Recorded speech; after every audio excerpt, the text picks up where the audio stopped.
त्यांचं जो काय एक संघटन आहे महायुती म्हणून, हा त्यांनी घ्यायचा निर्णय असल्यामुळे,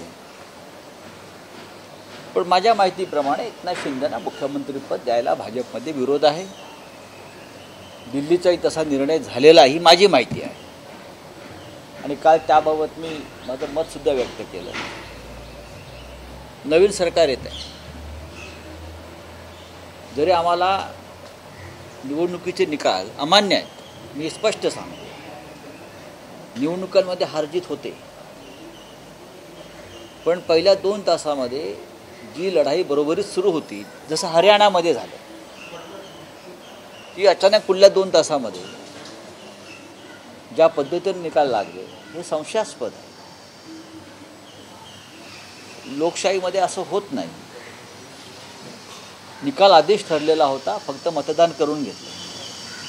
निकाल आधीच ठरवला होता, फक्त मतदान होऊ दिलं. तरीही या सगळ्याला जर जबाबदार कोणी असेल या महाराष्ट्रातल्या घडामोडींना, ते सरन्यायाधीश DY चंद्रचूड. देशाचं सुप्रीम कोर्ट ज्यांनी वेळेत निर्णय द्यायला हवा होता आमदार अपात्रतेच्या संदर्भात, मग तुम्ही कशा करता बसलेला? 2.5-3 वर्ष तुम्ही निर्णय देत नसाल तर तुम्ही खुर्च्या कशा करता उभवताय? सरकारवरती का ओझं म्हणून तुम्ही जनतेच्या पैशाचं तुम्ही चुराडा करताय?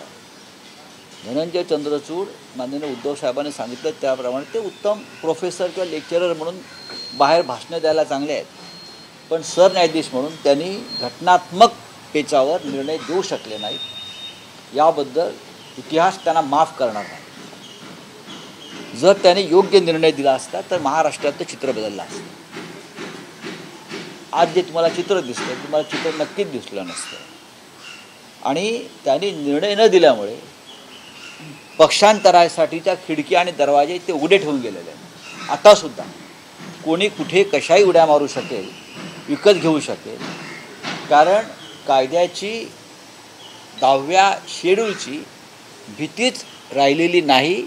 आणि न्यायमूर्तींनीच ती भीती घालवली की तुम्ही खुशाल पक्षांतर करा, आम्ही इथे बसलेलो आहोत. या सगळ्या घटनेला आणि दुर्घटनेला जस्टिस चंद्रचूड हे जबाबदार आहेत. आणि इतिहासात त्यांचं नाव काळ्या कुट्ट अक्षरात लिहिलं जाईल हे मी सांगतो. आता प्रश्न राहिला, मुख्यमंत्री कोण होणार? मुख्यमंत्री कोण होणार हे गुजरात लॉबी ठरवेल. महाराष्ट्रात त्यांनी शपथ घेण्यापेक्षा खरं म्हणजे गुजरातला त्यांनी शपथविधी सोहळा घेतला तर त्यांच्या लोकांना आनंद होईल. गुजरातला जो मोठा एक जो आहे काय मोदींच्या नावानं स्टेडियम, तिथे जास्त लोक बसतात, तर त्या तिथे त्यांनी शपथविधी सोहळा महाराष्ट्राच्या मुख्यमंत्र्याचा सरकारचा घेणं हे अधिक संयुक्तिक ठरेल. शिवतीर्थावर घेतला तर तो छत्रपती शिवाजी महाराजांचा अपमान ठरेल. वानखेडेवरती घेतला तर समोरच्या 106 हुतात्म्यांचा अपमान ठरेल. त्याच्यामुळे त्यांनी गुजरातची निवड करावी शपथ घेण्यासाठी. हे सरकार गुजरात लॉबीला हवं होतं म्हणून आणण्यात आलेलं आहे आणि लादण्यात आलेलं आहे. अजून काय आहे आपल्याकडे? राऊत साहेब, तुम्ही म्हणालात की या सगळ्या निकालाला सर्वस्वी चंद्रचूड जबाबदार आहे, असा तुमचा नक्कीच आरोप किंवा टीका आहे.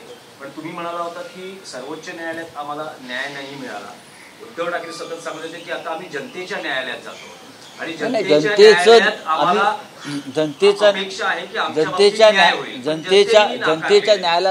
जनतेच्या न्यायाला सुद्धा हा न्याय विकत घेण्यात आला.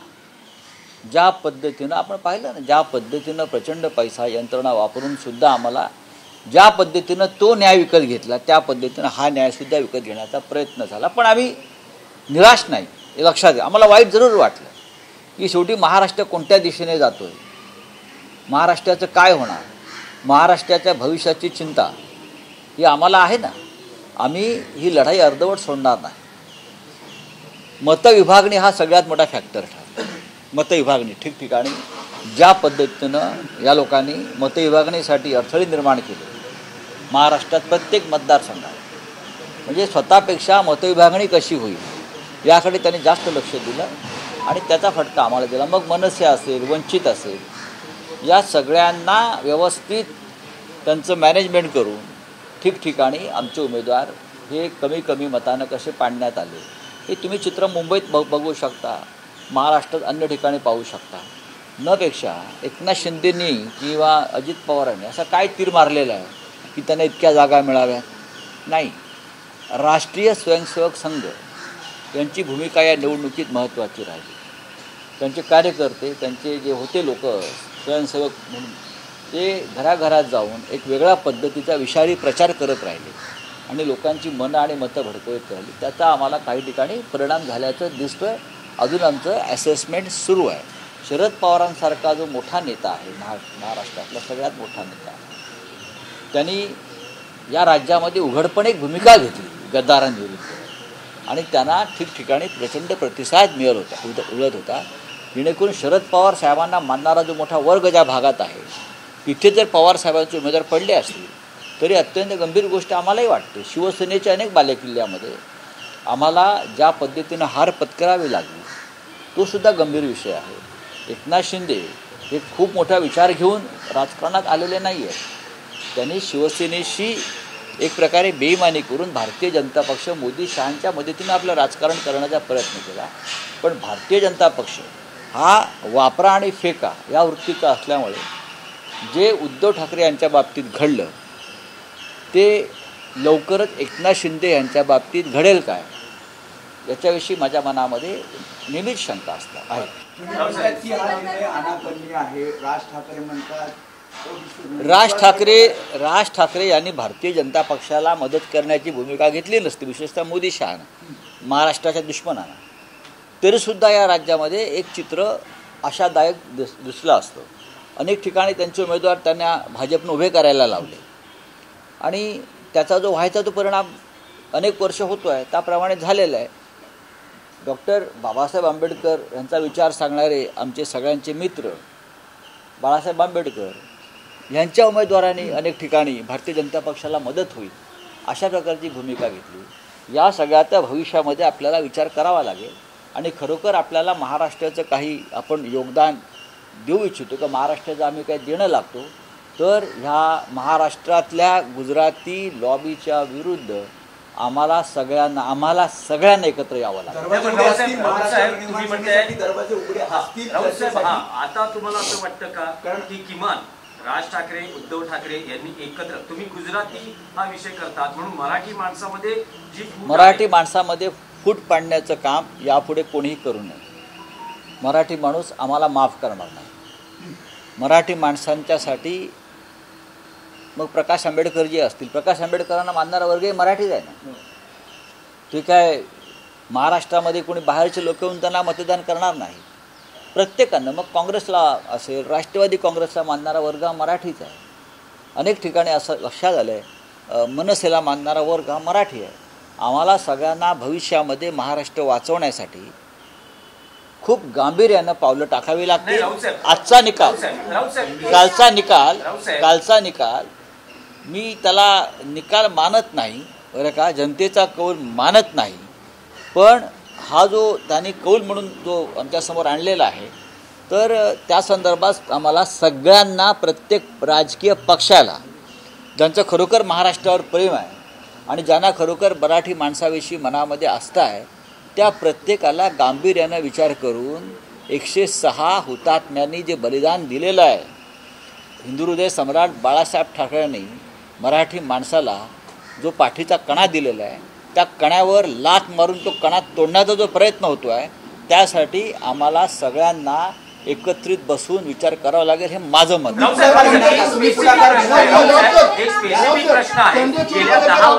गेल्या 10 वर्षात ठाकरे लिगसीला म्हणजे 2014 पासून उतरती कळा लागलेली दिसते. एकूण या निवडणुकीमध्ये बघितलं तर असं वाटतं का या निकालांमधून यापूर्वी ठाकरे बंधूंनी एकत्र येणं आता गरजेचं आहे? बघा, नरेंद्र मोदी आणि अमित शहा यांचं जी पावलं पडतायत ती पहिल्यापासून महाराष्ट्रामध्ये ठाकरे, बाळासाहेब ठाकरे त्यांची शिवसेना ही राहूच नये, त्यानंतर माननीय शरद पवार आणि त्यांचा राष्ट्रवादी काँग्रेस पक्ष राहू नये, हे दोन्ही पक्ष कायम महाराष्ट्राच्या स्वाभिमानाशी कधीही तडजोड न करणारे पक्ष आहेत. बघा, वैचारिक मतभेद असतात, आम्ही कोणत्या भूमिका घेतल्या नाही घेतल्या याच्यावर नाही, पण हे दोन पक्ष म्हणजे महाराष्ट्राचे पाटकण आहेत. महाराष्ट्राच्या अस्मितेचेही 2 पक्ष सतत लढणारे पक्ष आहेत. त्याच्यामुळे 2 पक्षांना संपवायचंच, त्यांना राजकारणात ठेवायचंच नाही, यासाठी केलेली कारस्थानं आता उघड झालेली आहेत. आम्ही गौतम अडाणी यांच्या पैशाच्या राजकारणाला विरोध केला, पण गौतम अडाणी हा भाजपचा खरा चेहरा आहे. त्याच्यामुळे गौतम अडाणींचा वापर करून आमचा पराभव करण्याचा प्रयत्न झाला. अमेरिकेमध्ये अटक वॉरंट निघताच अडाणींना महाराष्ट्रामध्ये अडाणींचा पक्ष विजयी व्हावा किंवा अडाणींची भूमिका विजयी व्हावी, मग धारावी असेल, मुंबईचे भूखंडाचा जो विषय आहे तो, म्हणजे ते दाखवत आहेत की महाराष्ट्रामध्ये अडाणीला पाठिंबा आहे.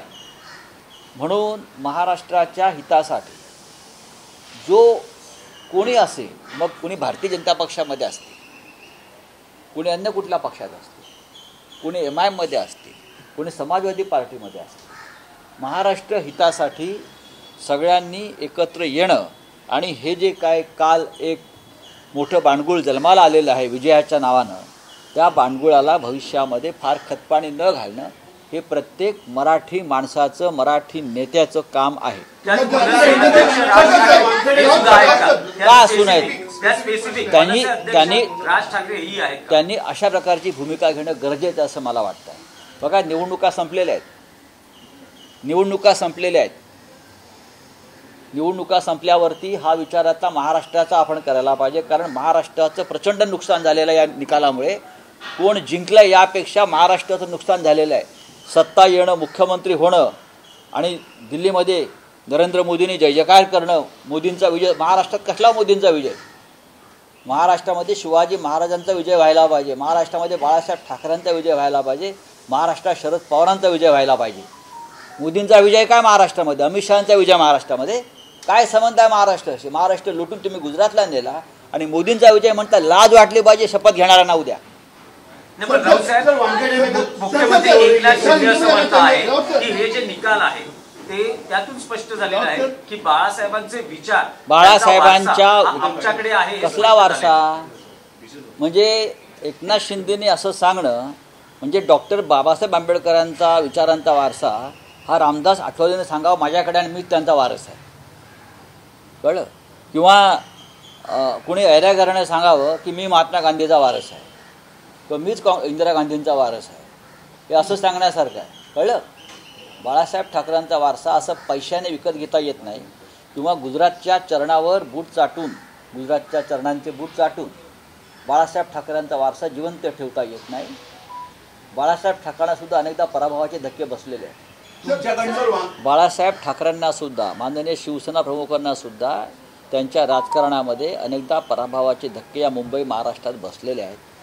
त्याची पर्वा न करता बाळासाहेब ठाकरे लढत राहिले. हा इतिहास जरा एकनाथ शिंदे आणि त्यांच्या लोकांनी समजून घ्यावा. शिवसेना वारसा बरं का, लोकांचा कौल वगैरे या गोष्टी आम्हाला शिकवू नका. आम्ही अजूनही जमिनीवर उभे आहोत आणि आम्ही लढायला तयार आहोत. हो गया. आप बताइए क्या है? देखिए, महाराष्ट्र का जो चुनाव हुआ और जो नतीजे आए हैं वो बहुत ही चौंकाने वाले नहीं, बहुत ही शॉकिंग है. ऐसे नतीजे आने की उम्मीद किसी को नहीं थी, कोई लहर नहीं थी किसी की. नरेंद्र मोदी और अमित शाह को महाराष्ट्र क्यों वोट देगा? पूरा कैंपेन उनके खिलाफ चला, इसलिए कि महाराष्ट्र लूटने का पूरा एक कारस्तान यहाँ हो गया. यहाँ से पूरे उद्योग गुजरात में लेके हुए, इसलिए वोट दिया लोगों ने कि हमारा रोजगार गुजरात में मोदी जी लेके जा रहा है, चलो हम मोदी जी को वोट दे देंगे, इसलिए खुश है. महाराष्ट्र में किसानों की आत्महत्या चल रही है, हाँ? महाराष्ट्र में बेईमानी हो गई. ये जो नतीजे आए हैं उसके लिए जिम्मेदार अगर कोई होगा, महाराष्ट्र का जो नुकसान हुआ है वो जस्टिस चंद्रचूड़ है. चीफ जस्टिस ऑफ इंडिया के पद पर बैठे व्यक्ति जिसने समय पर अपना निर्णय नहीं दिया, अपनी जजमेंट नहीं दी डिसक्वालिफिकेशन के बारे में. 40-40 लोगों ने बेईमानी की. जिस पार्टी से चुनकर आए थे वो पार्टी को छोड़कर दूसरे पार्टी में जाकर सत्ता में बैठते हैं. आपकी जिम्मेदारी है संविधान की रक्षा. आपने अगर निर्णय दिया होता तो ये हिम्मत आगे कोई नहीं करता. आपने वो आज भी वो खिड़की दरवाजे खुले रखकर आप वहाँ से रिटायर हो गए. आप कोई भी किसी तरह से पार्टी बदल सकता है, या सरकार बना सकता है दूसरी पार्टी अपनी पार्टी को छोड़कर, तो इतिहास चंद्रचूड़ साहब को कभी माफ़ नहीं करेगा और उनका नाम काले शाही में लिखा जाएगा एकदम, कि इस प्रकार की व्यक्ति अपने पद पर बैठी थी और 3 साल तक एक संविधान के खिलाफ बैठी हुई सरकार को प्रोटेक्शन देते रही। वो पार्टी किसकी है, वो चुनाव चिन्ह किसका है, उस बारे में 3 साल में निर्णय नहीं ले सकते थे। इतने बड़े बड़े फैसले देने की आप बात करते हो ना, राम मंदिर से लेकर ये क्या बोलते हैं वो बॉन्ड तक, इलेक्ट्रल बॉन्ड तक, और पब्लिसिटी का स्टंट करते रहे आप लोग। लेकिन एक संविधान के खिलाफ एक निर्णय एक बड़े राज्य में हुआ है, उसके बारे में आपने मुंह पर ताला रखा और तारीख पर तारीख का खेल में सबको उलझा कर रखकर आप रिटायर हो गए। तो ये जो हुआ है महाराष्ट्र में, ये महाराष्ट्र याद रखेगा। ये चंद्रचूड़ जी है, उनके होते हुए ये सब हुआ है और हम याद रखेंगे। उद्धव ठाकरे शरद पवार जनता के न्यायालय में गए, वहां भी जनता ने देखिए जिस तरह से सुप्रीम कोर्ट में न्याय नहीं मिला, न्याय खरीद लिया, उस तरह से वहाँ पैसा यंत्रणा पूरी तरह से जिस तरह से इस्तेमाल किया गया। लेकिन हम निराश नहीं है, हम लड़ने वाले लोग हैं, हम बाला साहब ठाकरे के शिवसैनिक हैं। बाला साहब ठाकरे साहब ने भी उनकी ज़िंदगी में ऐसे बहुत हार जीत देखी है। तो हमको ये कोई चुनाव हराया, हमने सत्ता गंवाई, उसके लिए हमको कोई दुख नहीं है। हम लड़ेंगे और जो महाराष्ट्र के खिलाफ जो काम हो रहा है उसको विरोध करते रहेंगे।